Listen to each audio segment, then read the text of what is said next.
Welcome to cross roads media. నా పేరు అనంత్ వట్టెం. ఇవాళ మనతో మాట్లాడటానికి ప్రపంచమంతా చుట్టి 195 దేశాలు కవర్ చేసినటువంటి తెలుగు ట్రావెలర్ రవి మన ముందున్నారు. వారితో మాట్లాడి మంచి విషయాలు అవి తెలుసుకుందాం. హాయ్ రవి, ఎలా ఉన్నారు? బాగున్నానండి. సో మీ ఈ ట్రావెలింగ్ ఎక్స్పీరియన్స్ మాతో షేర్ చేసుకుంటారా? అంటే అసలు మీరు ఎట్లా స్టార్ట్ చేశారు? మీకు ఎలా ఈ ట్రావెలింగ్ అనేది, ఈ 195 దేశాలు తిరగాలి అనేటువంటి ఆలోచన మీకు ఎప్పుడు పుట్టింది? కొంచెం అదంతా మాతో చెప్తారా? తప్పకుండా అండి. సో నేను డాలస్లో 2000లో పనిచేసేవాడిని. 2001లో బర్లింగ్టన్ రిసోర్సెస్ ఫోర్ట్ వర్త్లో. సో అప్పుడు కన్సల్టెంట్గా ఉండేవాడిని. సో ఆల్మోస్ట్ 24 years తర్వాత మళ్ళీ డాలస్కి రావడం జరిగింది, ఏదో పని ఉండి. సో అనుకోకుండా డాలస్ వచ్చి రియలీ ఎంజాయింగ్. అంటే మొత్తం ట్రాన్స్ఫార్మ్ అయిపోయింది. ఇంతమంది తెలుగు వాళ్ళు ఎక్స్పెక్ట్ చేయలేదు అసలు. నిన్న టెంపుల్కి వెళ్ళాం, అక్కడ కూడా అసలు అమేజింగ్, అసలు కార్యసిద్ధి హనుమాన్ టెంపుల్. సో ట్రావెలింగ్ గురించి మాట్లాడాలంటే చిన్నప్పటి నుంచి ఒక ప్యాషన్లా ఉండేదండి ట్రావెలింగ్. ఒక ఇంటలెక్చువల్ క్యూరియాసిటీ, జిజ్ఞాస ఉండేది. అప్పుడు మనం ఉన్న పరిస్థితికి మిడిల్ క్లాస్లో స్కూల్లో ఉన్న టైంలోని జస్ట్ అట్లస్లో చూసుకొని ఇమాజిన్ చేసుకోవడం అన్నమాట, ఎక్కడికి వెళ్ళాం అని ఆ విధంగా ట్రావెల్ చేసేవాడిని. వర్చువల్ ట్రావెల్ అంతా. సో ఎప్పుడైతే నేను యూఎస్కి వచ్చానో 1996లో నేను అమెరికాకి మూవ్ అయ్యాను. అప్పుడు వచ్చినప్పటి నుంచి కొంచెం ఇంకా ఛాన్సెస్ పెరగడానికి పాసిబిలిటీ ఉంది అని. ఎందుకంటే ఇక్కడికి వచ్చేసాక ఆల్రెడీ ఇండియా దాటి వచ్చేసాను కాబట్టి సో ట్రావెల్ అన్నది కొంచెం మొదలైంది. సో నేను 96లో వచ్చి 97లో ఫస్ట్ నేను వెళ్ళిన కంట్రీలు 3. అది హాలండ్ అంటే నెదర్లాండ్స్, తర్వాత ఫ్రాన్స్, బెల్జియం. సో స్టూడెంట్గా ఉన్నప్పుడు నేను ఏం చేశానంటే ఇండియా వెళ్దామని. ఇండియా వెళ్ళినప్పుడు 6 days బ్రేక్ జర్నీ తీసుకున్నాను. బ్రేక్ జర్నీ తీసుకొని ఫస్ట్ నా స్వార్జితంతో వెళ్ళిన 3 దేశాలు అవి. సో అలాగా అక్కడి నుంచి తర్వాత జాబ్ వచ్చినప్పుడు ఇంకా ఫైనాన్షియల్గా కొంచెం బెటర్ ఆఫ్ అయ్యి. సో ఎప్పుడు కూడా ట్రావెల్ అన్నదాన్ని పక్కకు తీయలే. ఎప్పుడు ట్రావెల్ అనేది ఒక ప్యాషన్ లాగే ఉంచుకోకుండా, మనసులో ఉంచుకోకుండా దాన్ని ఎక్స్ప్లోర్ చేయడానికి లీవ్ నో స్టోన్ అన్టర్న్డ్ అని ఎలా పాసిబుల్ అయితే అలాగా కొంచెం ఫైనాన్షియల్గా స్టెబిలిటీ వస్తున్న కొద్దీ ఆ తర్వాత ప్లానింగ్ కూడా కన్సల్టెంట్గా పనిచేస్తూ ఎప్పుడు జాబ్ చేయాలి, ఎప్పుడు టైం తీసుకోగలగాలి, ఇదంతా ఒక మోడస్ ఆపరాండి లాగా. ఒక్కసారి అది సెట్ అయిపోయాక ఇంకా ఈజీ అయిపోయింది. ఎప్పుడైనా స్టార్టింగ్ కొంచెం ఉంటుంది కదా లాజిస్టిక్స్గా ప్రాబ్లమ్, ఒక్కసారి సెట్ అయిపోయాక అలా కంటిన్యూస్గా అలా పెంచుకుంటూ మొత్తానికి లాస్ట్ ఇయర్ 2024 ఏప్రిల్లో నా 195th కంట్రీ వెనిజువేలా అయితే కంప్లీట్ చేసేసాను. రవి, మీరు 195 కంట్రీస్ తిరిగారు కదా, మీరు ఇప్పుడే చెప్పారు మొదటగా చూసిన 3 కంట్రీస్ నెదర్లాండ్స్ ఒకటి, ఫ్రాన్స్, బెల్జియం. అంటే నా డబ్బులతో మా పేరెంట్స్ ఏమో భూటాన్ తీసుకెళ్లారు. సో అది టెక్నికల్గా ఫస్ట్ కంట్రీ. ఆ తర్వాత నేను చూసింది నెదర్లాండ్స్, బెల్జియము, ఫ్రాన్స్. కానీ ఇందాక చెప్పాను కదా 6 days అని.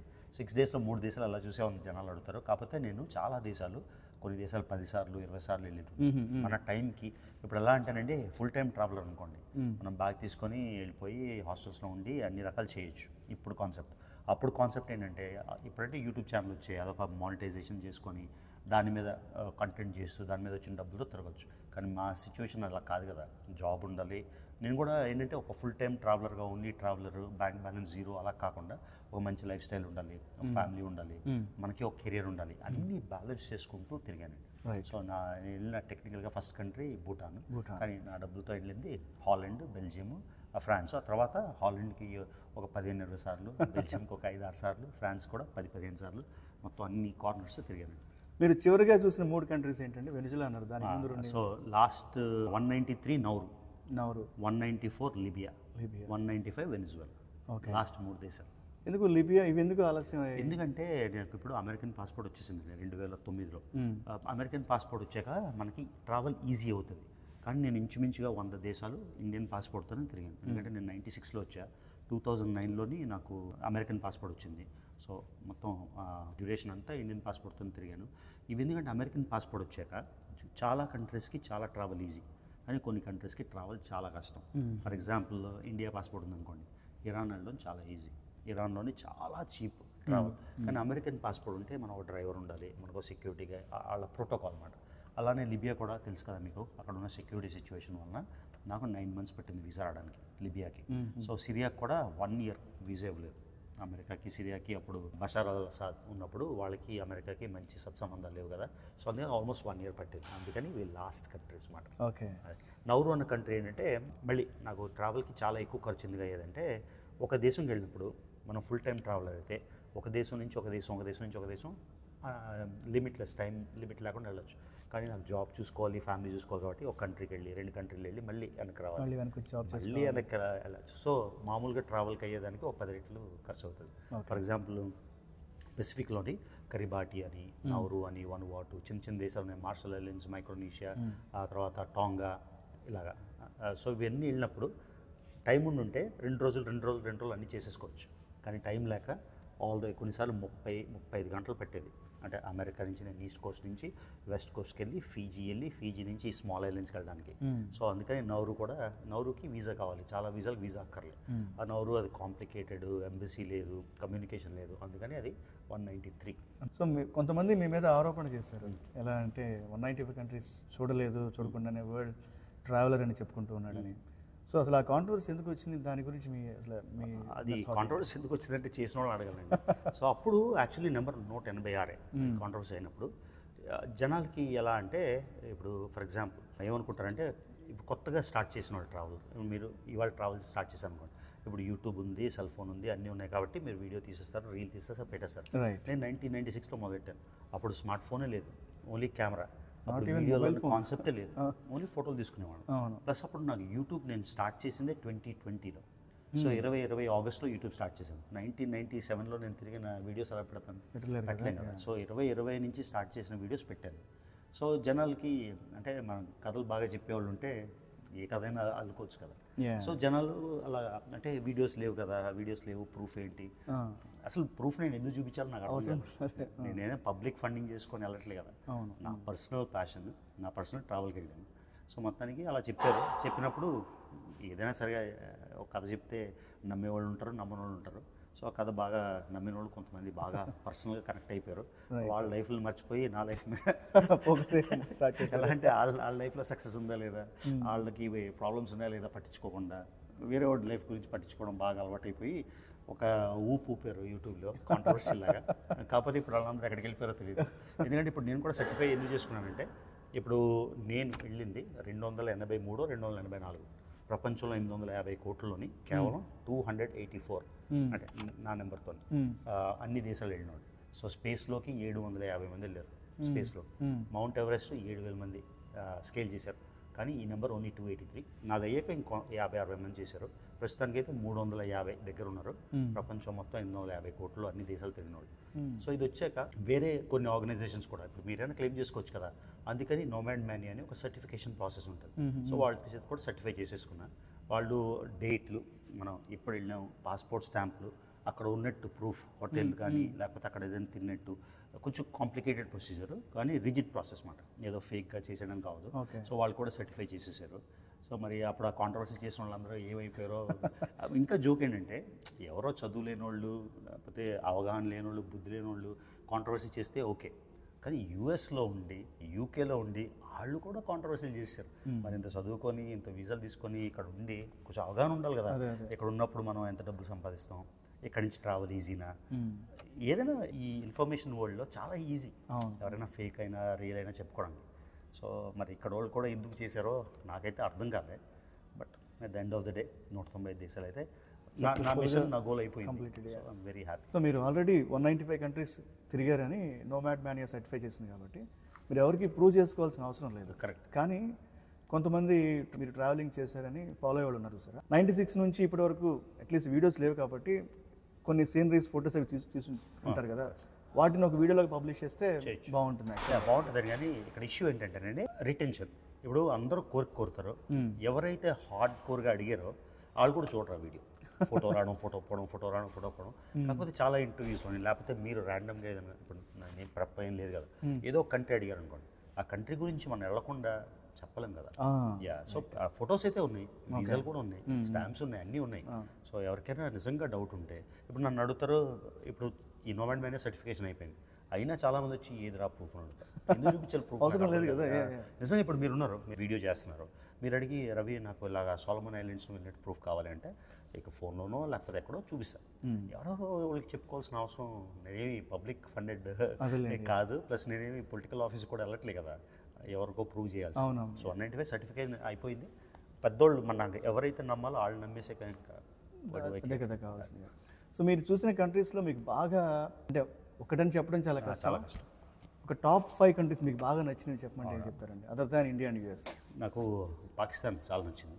మెయిన్ దాని గురించి కూడా కాంట్రవర్సీ చేశారు. పాకిస్తాన్ ఎందుకు నచ్చిందంటే, చిన్నప్పుడు మనం పుట్టినప్పటి నుంచి ఇండియా పాకిస్తాన్ క్రికెట్ మ్యాచ్ కాకుండా ఇంకేమైనా విన్నామా? ఇంకా వెస్ట్ ఇండీస్ మ్యాచ్ ఉంటే ఎవరైనా చూసేవాళ్ళం మనం. Cricket match Pakistan. మనకి యుద్ధాలు జరిగాయి 1961, 1971 వార్, తర్వాత 1999 కార్గిల్ క్రైసిస్. ఎప్పుడు చూసినా పాకిస్తాన్ పాకిస్తాన్ పాకిస్తాన్. సో దానికి ఒక ఇంటలెక్చువల్ క్యూరియాసిటీ పెరిగిపోయింది. పక్కనే ఉంటుంది దేశం, మనం ఎందుకు వెళ్ళినామని. సో ఎప్పుడైతే పాకిస్తాన్ నేను వెళ్ళిన 181 దేశం. సో అప్పటిదాకా ఛాన్స్ రాలేదు. మొత్తానికి ఛాన్స్ వచ్చినప్పుడు ఆ పాకిస్తాన్లోకి వెళ్ళినప్పుడు థ్రిల్ ఇంకా ఏ దేశానికి వెళ్ళినప్పుడు వెళ్ళలేదు. ఎందుకంటే బేసిక్గా మనం ఇండియా నుంచి కాబట్టి, ఇండియా నుంచి ఏ క్రైసిస్ అయినా, ఏ హాస్టేజ్ క్రైసిస్ అయినా, లేకపోతే టెర్రరిస్టులు రావడం, ఇవన్నీ కదా. సో దానివల్ల కుతూహలం, ఇంటలెక్చువల్ క్యూరియాసిటీతోని పాకిస్తాన్ ఈజ్ వెరీ ఇంట్రెస్టింగ్. నేను ఆ తర్వాత పాకిస్తాన్ 3 సార్లు వెళ్ళాను. మొత్తం అన్ని స్టేట్లు అన్ని ప్రావిన్స్లు కవర్ చేశాను పాకిస్తాన్. సో నేను చూసినంత పాకిస్తానీలు కూడా చూడలేదు పాకిస్తాన్. ఓకే. సో అది ఇంట్రెస్టింగ్. మీరు పాకిస్తాన్ వెళ్ళింది ఇండియన్ పాస్పోర్ట్ తోట, అమెరికన్ పాస్పోర్ట్? నేను పాకిస్తాన్ వెళ్ళింది అమెరికన్ పాస్పోర్ట్తోనండి. ఇండియన్ పాస్పోర్ట్తో ఫస్ట్ ఆఫ్ ఆల్ వీసా రావడం చాలా కష్టం, చాలా ప్రోటోకాల్స్ ఉంటాయి. తర్వాత ఇండియన్ పాస్పోర్ట్తో వీసా కష్టం మీద వచ్చినా కూడా ఓన్లీ లాహోర్, కరాచీ, ఇస్లామాబాద్ అంతే. వాళ్ళు జోనల్ వీసాలు ఇస్తారు. ప్రతిరోజు పోలీస్ స్టేషన్ రిపోర్ట్ చేసుకోవాలి. నాకేమో నిజంగా ట్రావెల్ చేయాలని ఉంది. అవకాశం లేనప్పుడు ఓకే, మనకు అవకాశం ఉంది కదా, అందుకని అమెరికన్ పాస్పోర్ట్ వచ్చాక ట్రావెల్ చేశాను. 3 సార్లు కూడా అమెరికన్ పాస్పోర్ట్తోనే ట్రావెల్ చేశాను. మళ్ళీ చాలామంది ఏమంటారంటే నేను అర్ధరాత్రి కరాచీ వెళ్ళి అర్ధరాత్రి నుంచి నేను ఇండియన్ అని చెప్పుకున్నాను. అందరూ అంటారు నీకు అమెరికన్ పాస్పోర్ట్ ఉంది కాబట్టి చెప్పావని. రోడ్డు మీద ఉన్న వాళ్ళకి నాకు అమెరికన్ పాస్పోర్ట్ ఉందని ఎలా తెలుస్తుంది? తెలియదు కదా. సో ఇలాంటి బుద్ధి లేని క్వశ్చన్లు, బుద్ధి లేని కామెంట్లు చేస్తారు. కాకపోతే మనం చూస్తే అమెరికన్ అనుకోరు కదా, మనం పాస్పోర్ట్ వెళ్ళినాం ఓకే, ఎంట్రీ వరకు మాత్రమే, లోపలంతా మన రెస్ట్లోనే కదా. అవును. సో అలాగా ఇంట్రెస్టింగ్ దేశాలు మీరు అడిగారు. పాకిస్తాన్ ఒకటి, సిరియా. అది కూడా ఎలా అంటే నాకు వీసా దొరకలేదు కాబట్టి చాలా ట్రై చేయాల్సి వచ్చింది. 3 రకాలుగా 4 రకాలుగా ట్రై చేస్తే లాస్ట్కి వచ్చింది కాబట్టి మళ్ళీ చాలా క్యూరియాసిటీ. నేను వెళ్ళేసరికి సిరియా మ్యాప్లో ఉండే సిరియా కాదు, కొంతేమో కుర్దు రిబెల్స్, కొంతమంది వేరే ఐసిస్ కంట్రోల్, కొంత భూభాగం అమెరికన్ కంట్రోల్, అలా రకరకాల కంట్రోల్ చేసేది. మ్యాప్లో చూసేది ఒకలా ఉంటుంది కానీ different pockets, different control. So అందుకని అది కూడా చాలా థ్రిల్సమ్ అనిపించింది. ఎందుకంటే మధ్యలో ఒక దగ్గర అయితే ఓన్లీ 4 కిలోమీటర్ల కారిడారే రియల్ సిరియా. అటుపక్క ఇటు నుంచైనా ఏమైనా రావచ్చు. సో ఇవన్నీ ట్రావెల్ చేసుకొని అల్లప్పో, హామా, తర్వాత డమాస్కస్ అన్ని ఊర్లు చూశాను. Syria very interesting. ఆ తర్వాత వైల్డ్ లైఫ్ అందరికీ ఇంట్రెస్ట్ కాబట్టి నాకు సెరెంగేటి నేషనల్ పార్క్, తర్వాత మాసేమారా నేషనల్ పార్క్, తర్వాత వైల్డ్ గొరిల్లాస్ ఉంటాయి రువాండాలోని, డెమోక్రటిక్ రిపబ్లిక్ ఆఫ్ కాంగో, తర్వాత యుగాండాలోని. సో వీటినన్నింటిలో ఎక్స్ప్లోర్ చేశాను. సో ఆ సెట్ ఒక ఫేవరెట్ కంట్రీ. ఆ తర్వాత స్వాల్బార్డ్ అని నార్వేకి చెందిన రీజన్, మన నార్త్ పోల్కి. స్వాల్బార్డ్ దాటి ఇంకా మనుషులు లేరు. So northern most inhabited place Svalbard. So అదొక ఫేవరెట్ ప్లేస్. దానికి కూడా జనవరిలో -20, -30 డిగ్రీ సెంటిగ్రేడ్ ఉన్నప్పుడు స్లైడింగ్ చేసామంట. సో అప్పుడు చేసినప్పుడు ఎందుకు చేసామని అనిపించింది కానీ ఆ తర్వాత అది మెమరబుల్ కదా. సో 4 ఇంకా 5 చెప్పాలంటే ప్రపంచంలో అన్ని. For example Mount Everest base క్యాంప్కి హెలికాప్టర్లో ల్యాండ్ అయ్యాను. తర్వాత 1/2 వాల్కెనో, లైవ్ వాల్కెనో, అది కూడా వెళ్ళి ఆ క్రేటర్ మీద కూర్చున్నారు.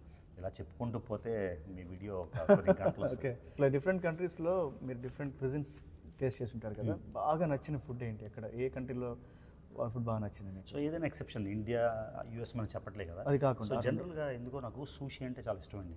Japanese food. ఇక్కడ యూఎస్లో ఉన్నప్పుడు కూడా ఎవ్రీ వీక్ అట్లీస్ట్ ఒకసారైనా నిగిరి కానీ, సషిమి కానీ, లేకపోతే రోల్స్ కానీ, ఇలాగా ఎందుకో చాలా నచ్చుతుంది. మేము వైజాగ్ బ్లడ్ కాబట్టి కొంచెం సీ ఫుడ్ లవర్. అలానే ఇక్కడ యూఎస్ మీద చెప్పొద్దన్నారు కానీ బాల్టిమోర్లో మంచి క్రాబ్స్ దొరుకుతాయి. అలా ఎక్కడికి వెళ్ళినా కూడా కొంచెం ఫిష్ మీద, వెస్ట్ ఆఫ్రికా వెళ్ళినప్పుడు కూడా పొజం అంటారు దాన్ని, ఫిష్ని. ఎక్కడికి వెళ్ళినా పొసం ఎక్కడ దొరుకుతుంది అలాగా. సో ఫిష్ లవర్ బేసిక్గా. Okay, sea food. మీరు లైఫ్లో సెటిల్ అవ్వాలనుకుంటే ఈ 2 దేశాలు కాకుండా ఇంకా ఆపర్చునిటీ ఉంటే ఎక్కడ సెటిల్ అవ్వాలనుకుంటారు? ఈ 2 దేశాలు కాకుండా అంటే యూఎస్ అండ్ అమెరికా, అదే యూఎస్ అండ్ ఇండియా కాకుండా. నేనేమనుకున్నా అంటే ఇప్పుడు చాలామంది డొమినికన్ రిపబ్లిక్, ఎందుకంటే అమెరికాకి దగ్గరలో ఉంటుంది. మెక్సికోలో కూడా అమేజింగ్ లివింగ్ ఉంది. చాలామంది యూఎస్లో ఉన్నాడు, కోస్టారికాలో ఉంటారు, ఎందుకంటే అక్కడ ఈకో ఫ్రెండ్లీ, తర్వాత మనకి ఒక స్టైల్ ఆఫ్ లివింగ్ ఉంటుందని. కానీ నేనైతే డెఫినెట్గా ఇండియా ఆర్ యూఎస్ కాకుండా ఇంకెక్కడ I can't vision my self. కాకపోతే ఇప్పుడు ఉన్న సిచ్యువేషన్కి ఏ దేశంలో అయినా ఉండొచ్చు, కాకపోతే ఇండియా ఆర్ యూఎస్ కాకుండా. ఆప్షన్స్ అయితే చాలా ఉన్నాయి కానీ ఈ 2 కాకుండా ఇంకెక్కడ అనుకోవట్లేదు.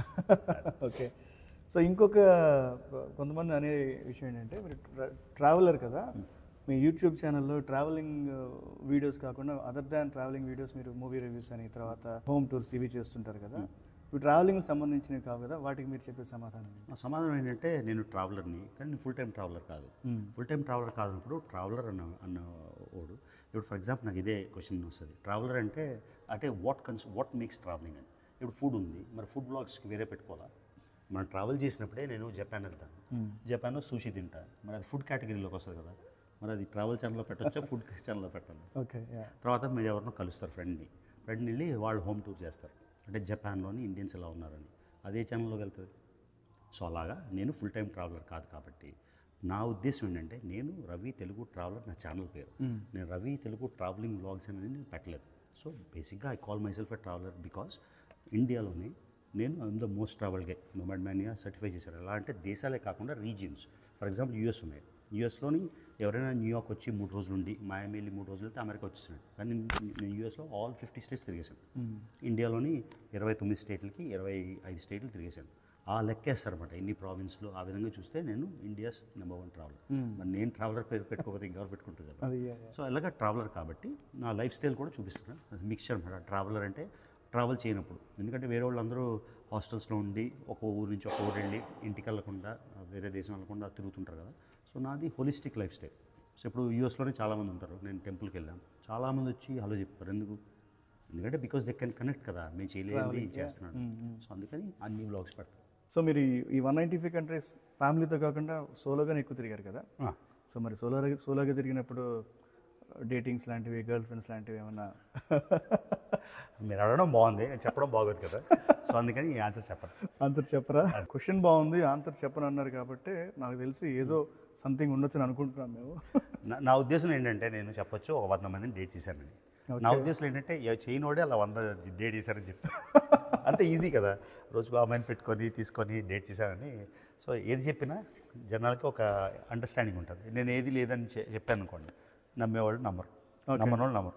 నేను 100 మంది అంటే వీడికి అంత సీన్ లేదు 100. అందుకని ఆన్సర్ చెప్పడం waste. Okay. At the end of the day నాకు మా ఆవిడకి ప్రాబ్లం లేకపోతే ఎవ్రీథింగ్ ఇస్ ఓకే. అంతే కదా. కరెక్ట్. మా ఆవిడ ఇంకా నాతో ఉంది, సో అది ఇంపార్టెంట్. సో ఇప్పుడు డిఫరెంట్ కాంటినెంట్స్ ఉన్నాయి కదండి, మామూలుగా ఏషియా, యూరోప్, ఆస్ట్రేలియా. ఈ కాంటినెంట్ వైజ్గా చూస్తే మీకు బాగా ఇష్టమైన కాంటినెంట్ ఏది? అంటే మీ ఎక్స్పీరియన్స్తో మీరు చూసారు. నాకైతే ప్రస్తుతానికి ఆఫ్రికా అండి. ఆఫ్రికా. ఎందుకంటే ఆఫ్రికా వెళ్ళినప్పుడు చాలా ఛాలెంజింగ్ అండ్ థ్రిల్లింగ్ ఉంటుంది. మిగతా దేశాలు వెళ్ళినప్పుడు అయితే, ఇప్పుడు యూరోప్ అనుకో, యూరోప్ నాకు మోస్ట్ బోరింగ్ కాంటినెంట్. ఫస్ట్లో వెళ్ళినప్పుడు చాలా సరదాగా ఉండేది, ఎందుకంటే ఎయిర్పోర్ట్లో దిగుతాం, ఎయిర్పోర్ట్లోనే మెట్రో వచ్చేస్తుంది, మెట్రో నుంచి అంతా సీమ్లెస్, పెద్ద తేడా ఏం లేదు, థ్రిల్ ఉండదు. మళ్ళీ చూసినట్టు రెపిటేటివ్ ఉంటుంది మోస్ట్లీ యూరోప్లో. కానీ ఆఫ్రికా అంటే, లేకపోతే ఏషియా అయినా, ఆఫ్రికా అయినా, సౌత్ అమెరికా అయినా కొంచెం ఛాలెంజింగ్ ఉంటుంది. అంటే జస్ట్ ఇలా బ్యాగ్ తీసుకొని డైరెక్ట్గా వెళ్ళిపోయి హోటల్కి వెళ్ళిపోవడం కాకుండా అని ఇంట్రెస్ట్ ఉంటుంది అది. సో ఆఫ్రికా నా ఫేవరెట్. ఎందుకంటే స్కీ బాల్ అర్థం సార్. సో ఆఫ్రికా అందుకని థ్రిల్ ఉంటుంది కాబట్టి ఆఫ్రికా ఇంట్రెస్ట్ అనిపించింది అయితే. సో ఆఫ్రికా కొంచెం నేచర్కి దగ్గరగా ఉంటుంది కదా. అంటే ఆఫ్రికా అని కాదు, ఇప్పుడు ఫర్ ఎగ్జాంపుల్ మనం మధ్యప్రదేశ్ అని అనుకోండి, హైయెస్ట్ ఫారెస్ట్ కవర్ అని అంటారు మధ్యప్రదేశ్. అంటే టోటల్ ఏరియా పర్సంటేజ్ లెక్క కాకుండా. సో ఎక్కడైనా నేచర్కి దగ్గరగా ఉండొచ్చు. ఎందుకంటే మేము ఉన్న వర్జీనియాలోనే, ఇప్పుడు ఇక్కడ టెక్సస్లో ఉన్నాం, డాలస్లో. ఇక్కడ వెళ్తే అంతా నేచర్ కవర్లో ఉంది, పక్కన పెద్ద లేక్ ఉంది అంతా. అలా అని కాదు, కానీ కొంచెం హోంవర్క్ చేయాల్సి వస్తుంది ఆఫ్రికా అయితే. ఆ థ్రిల్ కోసం ఆఫ్రికా. అదే. జింబాబ్వే వెళ్ళారు కదా, జింబాబ్వే కంట్రీ మొత్తం ఎకానమీ అంతా డౌన్ అయిందని, దాని గురించి చెప్తారు అసలు? అది ఇంతకుముందు ఇన్ఫ్లేషన్ విపరీతంగా పెరిగిపోయి, వెనిజువేలాలో కూడా సేమ్ ఇన్ఫ్లేషన్ పెరిగిపోయి, నోట్లకి 0.000 పెట్టి ఆఖరికి 0 తీసేసి డాలర్లు వాడడం మొదలెట్టారు ఇన్ఫ్లేషన్ కారణంగా. ఇప్పుడైతే స్టేబుల్ ఎకానమీనే ఉంది. నేను వెళ్ళినప్పుడు కూడా స్టేబుల్ ఉంది, ఇంతకుముందు ఉన్న క్రైసిస్ అయితే లేదు. నా చిన్నప్పుడు మేము తిరుగుతున్నప్పుడు అయితే ఇథియోపియాలో ఫుడ్ దొరికేది కాదు. నా చిన్నప్పుడు చెప్పుకునేవారు జోకులు. ఇప్పుడు ఇథియోపియా ఎయిర్లైన్ ఏమో నెంబర్ 1 ఎయిర్లైన్, ఇథియోపియా అంతా బాగుంటుంది. సో ఫేజెస్ అండి. ఓకే. ఇండియాలో కూడా ఎప్పుడో నాకు గుర్తులేదు ఇలాంటి ఫుడ్ క్రైసిస్ అవి వచ్చాయి 50స్లోనో ఎప్పుడో, నాకు కరెక్ట్గా గుర్తు రావట్లేదు. కానీ సో ప్రతి దేశానికి క్రైసిస్లు వస్తాయి. గ్రేట్ డిప్రెషన్ అమెరికాలోనే వచ్చింది 1900స్లో. ప్రతి దేశం ఫుల్ సైకిల్ మాట. అదే. మీరు ఇప్పటివరకు తిరిగిన 195 కంట్రీస్లో మళ్ళీ వెళ్ళాలి అని ఇంట్రెస్ట్ కలిగే కంట్రీ అది? నేను యాక్చువల్లీ సిరియా బషార్ అల్ అసాద్ ఉన్నప్పుడు వెళ్ళారు. ఇప్పుడు మొన్న పీపుల్ ఏమో ఆయన్ని తోసేసి ఆయన రష్యాకి వెళ్ళిపోయాడు. ఇప్పుడు కొత్త గవర్నమెంట్ వచ్చింది. సో ఇప్పుడైతే నాకు సిరియా వెళ్ళాలని ఉంది. ఎందుకంటే ఆ స్టేజ్లో ఒక ఐరన్ కట్టినప్పుడు సిరియా చూశాను, ఇప్పుడు ఎలా ఉంటుంది అని. అంటే ఈ ఒక్క పర్పస్ కోసం ప్రతి దేశం కూడా నాకు మళ్ళీ వెళ్ళాలనిపిస్తుంది అండి.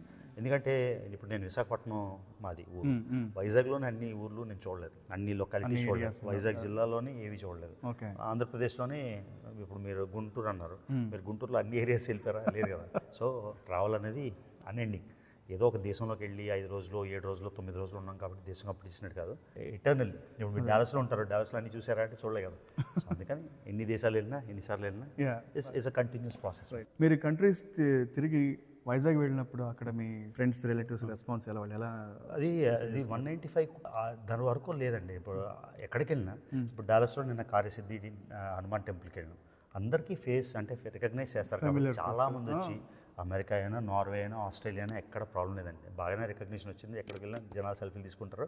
వైజాగ్లో కూడా యూట్యూబ్ ఛానల్ అనేది ఉంది కాబట్టి ఇప్పుడు సినిమా అంటే మనం ఒక 3 గంటలు చూస్తాం, మళ్ళీ 1 year సినిమా రాదు. యూట్యూబ్ అంటే రోజు వస్తుంది కదా, సో ఫేస్తోని కోరిలేట్ చేసుకుంటారు. కొంతమంది అంటారు మీరు చాలా టాల్ అనుకున్నాం షార్ట్, లేకపోతే మీరు చాలా షార్ట్ అనుకున్నాం టాల్. కొంతమంది అంటారు కెమెరాలోనే మీరు బాగున్నారు, కొంతమంది బయట బాగున్నారు. అన్ని రకాలు ఫీడ్బ్యాక్లు వస్తాయి.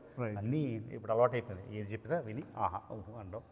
ట్రావెలింగ్ చేసే వాళ్ళకి ఈ 195 కంట్రీస్లో, అంటే 195 కంట్రీస్ తిరిగే టైం ఉండకపోవచ్చు, కొన్ని అద్భుతమైన ప్రకృతి లొకేషన్స్ అవి చూడటానికి బాగున్నాయి అనే సలహా ఇవ్వాలంటే మళ్ళీ మీరు అడిగిన క్వశ్చన్ జానరే బట్టి. కొంతమందికి హైకింగ్ ఇష్టం, వాళ్ళకి సెపరేట్ సెట్ ఆఫ్ కంట్రీస్ ఉంటాయి. కొంతమందికి ఏం లేదు, రిలాక్సింగ్గా వెళ్ళి మేము ఒక లగ్జరీ రిసార్ట్లో కూర్చొని చూద్దామని. కొంతమందికి వైల్డ్ లైఫ్ ఇంట్రెస్ట్, కొంతమందికి బాబు నాకు వైల్డ్ లైఫ్ అసలు ఇంట్రెస్ట్ లేదు, నాకేం ఇంకేదో చేయాలని. సో ఇది చాలా డిఫరెంట్ కదా. ఇప్పుడు వైల్డ్ లైఫ్లో ఉన్న వాళ్ళకైతే చెప్తాను Tanzania, Kenya, Rwanda, democratic republic of Congo, Namibia అని చెప్తాం. అదే వైల్డ్ లైఫ్ ఇంట్రెస్ట్ లేదనుకోండి, జూలో చూసుకోవచ్చు కదా, ఎక్కడో అడవిలోకి వెళ్ళడం అని కొంతమంది అంటారు. మాకు మౌంటైనియరింగ్ ఇష్టం అని, అప్పుడు నేపాల్ వెళ్ళొచ్చు, లేకపోతే సౌత్ అమెరికాలోని ఈక్వడోర్లోని కొటపాక్సియన్ మౌంటైన్ ఉంది, అది హైక్ చేయొచ్చు. కిలిమంజారో హైక్ చేయొచ్చు. తర్వాత మౌంట్ కుక్ అని జపాన్లో హైక్ చేయొచ్చు. So it depends on your taste. కొంతమందికి ఇవేవి నాకు వద్దు, నాకు జస్ట్ ఒక హోటల్లో కూర్చొని రకరకాల ఫుడ్ టేస్ట్ చేయాలి, దానికి ఒక సెపరేట్ సెట్ ఉంటుంది. So it's hard and fast rule ఏం లేదండి. సో ఎవ్రీబడీకి డిఫరెంట్ కేటగిరీ. ఇప్పుడు చూడండి సినిమాలు ఉంటాయి, కొంతమందికి పుష్ప పిచ్చగా నచ్చేస్తుంది, కొంతమందికి అదే ఏంద్రబాబు సినిమా బేకార్ అని అంటారు. అలాగా మళ్ళీ కేటగిరీ మీకు ఏం నచ్చుతుంది అన్న కేటగిరీ. సో మీరు మీ అనుభవంతో 195 దేశాలు తిరిగిన అనుభవంతో కొత్తగా ట్రావెలింగ్ చేయాలి అనుకున్న వాళ్ళకి మీరు ఇచ్చే సలహా? ఇప్పుడు చాలామంది ఏమంటారంటే మాకు టైం లేదు, మాకు చాలా బిజీ అని అంటారు. సో నన్ను ఒక గినిపిగ్ లాగా, ఒక ఎగ్జాంపుల్ లాగా, నాకు కూడా ఫుల్ ఫ్యామిలీ ఉంది. నేను కూడా H1 కూడా కదా, F1 మీద వచ్చాను స్టూడెంట్గా. స్టూడెంట్ ఉన్నప్పుడు డబ్బులు ఉండవు, ఏముండవు. ఆ తర్వాత H1B, తర్వాత గ్రీన్ కార్డు. సో నేను చేయగలిగానంటే నిజంగా చేయాలనుకుంటే ఎవరైనా చేయొచ్చు. సో మనం చేయలేము, మనకి ఈ ఫ్యామిలీ ఈ స్ట్రింగ్స్ అన్నీ ఉన్నాయన్నది కాకుండా, నిజంగా మీకు ప్యాషన్ ఉంటే, మీకు నిజంగా ఇంట్రెస్ట్ ఉంటే తప్పకుండా చేయొచ్చు అని నేనే ఒక ప్రూఫ్ మాట, ఎగ్జాంపుల్. తర్వాత చాలామంది ఇండియాలో ఉన్న వాళ్ళకి యూత్ గురించి అడుగుతారు ఏంటి అని. నేనేం చెప్తానంటే ట్రావెల్ని ప్రైమరీ కెరీర్ చేసుకోకండి. మీరు ట్రావెల్ ఇండస్ట్రీలో పనిచేస్తే, ఎయిర్లైన్లో పనిచేస్తే, హోటల్ ఇండస్ట్రీలో పనిచేస్తే ఓకే. మామూలుగా మనది ప్యాషన్ ఉంటే ఎప్పుడు కూడా ఇది సెకండరీగా పెట్టుకోండి. ఓన్లీ ట్రావెల్ కోసం జాబ్ మానేసి, సేవింగ్స్ మానేసి, ఫ్యామిలీని పక్కన పడేసి చేయకండి. ఎలా ఉంటుందంటే at the end of the day, ఇప్పుడు బాగానే ఉంటుంది, 60 ఏళ్ళు 70 ఏళ్ళు వచ్చాక ట్రావెల్ అంతా చేసేసాక ఎవరో తోడు ఉండాలి కదా. సో అందుకని ద హోల్ 9 yards అని. సో మాకు ఎడ్యుకేషన్ ఉంది, కెరియర్ అయిపోయింది, ఫ్యామిలీ కూడా ఉంది, ప్లస్ ట్రావెల్ కూడా చేసి. సో ఓన్లీ ట్రావెల్ చేసిన వాళ్ళు చాలామంది నాకు తెలుసు. ఇప్పుడు నేను చెప్పిన 283లోని మోర్ దెన్ 80% బ్యాంక్ బ్యాలెన్స్లు ఉండవు, మంచి లైఫ్ స్టైల్ అంటే సెటిల్డ్ కాదు, లేకపోతే వాళ్ళకి ఫ్యామిలీ ఉండదు, ఏదో ఒకటి మిస్. నేనైతే వెరీ హ్యాపీ, మొత్తం అన్ని ఉంచుకుంటూ కూడా 190 కంప్లీట్ అన్ని బ్యాలెన్స్ చేసుకుంటూ వచ్చారు. Very nice. అండ్ చాలా అప్రిషియేట్ చేయాల్సిన విషయం అది మాట్లాడుతుంది. సో మీ నెక్స్ట్, అంటే మీరు అనుకున్న మిషన్ అకంప్లిష్ అయిపోయింది, 195 కంట్రీస్ చూసేసారు. ఏంటి నెక్స్ట్ ప్లాన్ ఏంటి ఫ్యూచర్? మీరు చేసుకోండి, చాలా ప్లాన్ లేకుండా తిరగడం. ఇప్పుడు ఈ మధ్యన నేను ఇండియా వెళ్ళాను, అప్పుడు అన్ని 1 way ట్రిప్స్ మాట. జనాలు అడుగుతారు ఎప్పుడు వెళ్ళిపోతున్నాం యూఎస్ అంటే, నాకే తెలియదు. ఇప్పుడు వెళ్ళాలంటే అప్పుడు వెళ్ళిపోవడం, ఆ లైఫ్ స్టైల్ అయితే అలవరుచుకున్నా. ఒక ప్లాన్ చేసుకుంటూ, ఏదైనా వీసా కావాలంటేనే ప్లాన్ చేసుకోవాలి. మోస్ట్ కంట్రీస్కి వీసా అవసరం లేదు కాబట్టి జస్ట్ వెళ్ళిపోవడం, బ్యాగ్ తీసుకొని అక్కడ ఏం చేయాలో చూడడం. అలానే డాలస్కి నేను 1-2 days కానీ వచ్చాను, ఇవాళ 4th day. సో అలా అంటే గో విత్ ద ఫ్లో అది. సో ఒక 2 ప్రశ్నలు అండి. అమెరికన్ పాస్పోర్ట్ తోటి ఫ్రీగా ఎన్ని కంట్రీస్ చూడొచ్చు? అరౌండ్ 172 అనుకుంటున్నా, కరెక్ట్గా గుర్తులేదు. కొన్ని అయితే వీసా ఆన్ అరైవల్ అని ఉంటుంది, సో అందుకని లెక్క కరెక్ట్గా చెప్పను. ఏంటంటే ఫర్ ఎగ్జాంపుల్ మనం సెంట్రల్ ఆఫ్రికన్ రిపబ్లిక్లో దిగుతాం, దిగిన వెంటనే వీసా ఇస్తారు. థాయిలాండ్ కూడా వీసా ఫ్రీ కాదు. ఎలా అంటే అమెరికన్ పాస్పోర్ట్ వీసా అవసరం లేదు, కానీ వీసా అనేది వీసా ఆన్ అరైవల్. సో అందుకని కరెక్ట్గా నెంబర్ తెలియదు, కానీ చాలా కంట్రీస్కి visa or visa on arrival లేకుండా visa on arrival or no వీసాతో వెళ్ళొచ్చు. ఆల్మోస్ట్ 170, 180. కొన్ని కంట్రీలు చెప్పాను కదా, నాకు కరెక్ట్గా ఇండియన్ పాస్పోర్ట్తో అమెరికా పాస్పోర్ట్కి ఈజీ కంట్రీలని తిరిగేసాను. సో కరెక్ట్గా అమెరికన్ పాస్పోర్ట్ వచ్చేసరికి అవన్నీ అయిపోయాయి కాబట్టి డిఫికల్ట్ అవన్నీ మిగిలేదు. సో అలా ఇండియన్ పాస్పోర్ట్ ఇండియన్ పాస్పోర్ట్తో 54, 60 ఎంత ఉంది నెంబర్. అంతేకాకుండా అందులో అమెరికన్ వీసా ఉంటే ఇంకా ఎక్కువ దేశం. Indian passport with American visa, Indian passport with American visa ఉంటే మెక్సికోకి వీసా అక్కర్లేదు, కోస్టారికా వీసా అక్కర్లేదు, ఇలా ఇంకా ఎక్కువ వెళ్ళొచ్చు. కానీ కరెక్ట్ నెంబర్ తెలియదు. 60, 70 ఎంతో. రీసెంట్ మూవీస్ ఏం చూసారు మీరు? రీసెంట్గా 3 సినిమాలు రిలీజ్ అయ్యాయి, 3 చూశాను. గేమ్ చేంజర్, డాకు మహారాజు, సంక్రాంతికి వస్తాను. 3 ఇండియాలో చేసేసి ఫస్ట్ రివ్యూస్ చేసేసాను. సో నాకైతే 3 డాకు మహారాజ్ కొంచెం స్పెషల్ అనిపించింది. కానీ సంక్రాంతి వస్తున్నాం అంటే అందరూ రిలేట్ అవుతారు. డాకు మహారాజ్ అంటే ఓన్లీ కొంతమంది చూస్తారు, సంక్రాంతి వస్తున్నాం అంటే ఫ్యామిలీస్, పిల్లలు అందరూ. సో మా ఆవిడ, నేను యాక్చువల్లీ నా ఛానల్లో 3.5 రేటింగ్ ఇస్తే మా ఆవిడ ఫోన్ చేసి తిట్టింది, నాకు చాలా నచ్చింది, నువ్వు ఓన్లీ 3.5 ఎందుకు ఇచ్చేవాడిని. సో అలా అన్ని సినిమాలు చూసేస్తాం లేటెస్ట్వి. పుష్ప కూడా, నేను పుష్ప 1కి అయితే పెద్ద ఫ్యాన్. పుష్ప 2 చూసినప్పుడు నేను ఏం చెప్పానంటే రివ్యూలో, పుష్ప 1 అంత బాగలేదు పుష్ప 2 అని. కానీ నెంబర్స్ చూస్తే 1800 కోట్లు కదా. సో మనకు అనిపించింది మనం చెప్తాం, నాట్ నెసెసరీ యూనివర్సల్ గా యాక్సెప్ట్ చేస్తాం. నాకు ఇప్పుడు కూడా, నిన్న కూడా పుష్ప 2 కొత్త క్లిప్స్ వచ్చాయి కదా, దాంతో చూశాను. నాకేమో పుష్ప 1 నచ్చింది, పుష్ప 2. నేను యాక్చువల్గా నేను కూడా మూవీ రివ్యూస్ చేస్తుంటాను డాలస్ రెగ్యులర్గా. నేను మీ అభిప్రాయంతో ఏకీభవిస్తాను. డాకు మహారాజ్ సంక్రాంతికి విడుదలైన చిత్రాల్లో 3 నాకు డాకు బాగా నచ్చింది. కరెక్ట్. అంటే నేను బాలకృష్ణ ఫ్యాన్ కూడా కాదు, నేను కూడా కాదు, నేను జెన్యూన్ గా చెప్తున్నాను. Daaku is number 1 movie. తర్వాత ఇంకా కానీ ఆ సిట్ అయితే సంక్రాంతికి వస్తున్న కలెక్షన్ బాగా హిట్ అయింది. అందుకే మనం చెప్పలేం కదా మనకి నచ్చుతుంది, నాట్ నెసెసరీ. ఇప్పుడు పుష్ప కూడా, పుష్ప 1కి పుష్ప 2 ఎందుకు చూడాలని ఇంట్రెస్ట్ అయితే క్రియేట్ అయింది. పుష్ప 2కి మాత్రం పుష్ప 3 చూడాలని ఇంట్రెస్ట్ క్రియేట్ కాలేదు. కానీ రీసెంట్గా యాడ్ చేసిన 20 మినిట్స్ చూశాను నేను. బాగుంది. అది చూసిన తర్వాత ఏవైతే కొన్ని మిస్ అయ్యాయో అవైతే యాడ్ అయిన ఫీలింగ్ అయితే కలిగింది. చూడలేదు, ఇవాళ చూడాలి. ఆ 20 మినిట్స్ అంటే మీరు సెకండ్ హాఫ్ చూడండి చాలు. ఆ టైం లైన్ కూడా 2:21 దగ్గర నుంచి చూడండి. అక్కడ ఒక కరెక్ట్ టైం కూడా చెప్పారు. అది యాక్చువల్గా ఫస్ట్లో జపాన్ సీన్ ఉంటుంది సార్, దానికి కనెక్షన్ మిస్ అయింది, కనెక్షన్ ఇక్కడ వస్తుంది. కొంచెం యాప్ట్ అనిపించింది. ఏమో నాకు ఎన్నో సినిమాలు చూస్తాం కానీ నాకు పుష్ప 1 ఒకటి, KGF 2 ఒకటి ఫేవరెట్ మూవీస్. ఎందుకో తెలియదు కానీ ఆ KGF 2 ఇప్పుడు 20 సార్లు చూస్తుంటాను. KGF 1 చూసారా? KGF 1 చూసాను, బాగుంది. కానీ KGF 2 రిలేట్ అయినట్టు KGF 1 రిలేట్ అవ్వాలి. అలాగే పుష్ప 1 కూడా వన్ ఆఫ్ మై ఫేవరెట్. దానికి ఒక 195 దేశాలు తిరిగినటువంటి ఒక దిగ్గజంతో కలిసి మాట్లాడటం చాలా సంతోషంగా ఉందండి. క్రాస్ రోడ్స్ మీడియాకి టైం ఇచ్చినందుకు, మీతో ఇంటర్వ్యూట్లో చేసిన సంతోషంగా ఉంది. Thank you so much. Okay, thank you so much. So cross road మీడియాకి చాలా థ్యాంక్స్ అండి. మీరు టైం తీసుకొని నేను ఉన్న దగ్గరకు వచ్చి ఇంటర్వ్యూ చేశారు. అందరూ కూడా క్రాస్ రోడ్ మీడియాకి please like, share and subscribe. Cross road media ఈ ఛానల్ ని సబ్స్క్రైబ్ చేయండి, లైక్ చేయండి, షేర్ చేయండి. Please like, share and subscribe to the Crossroad Beyond the Limits. Please like, share and subscribe to Crossroad Media.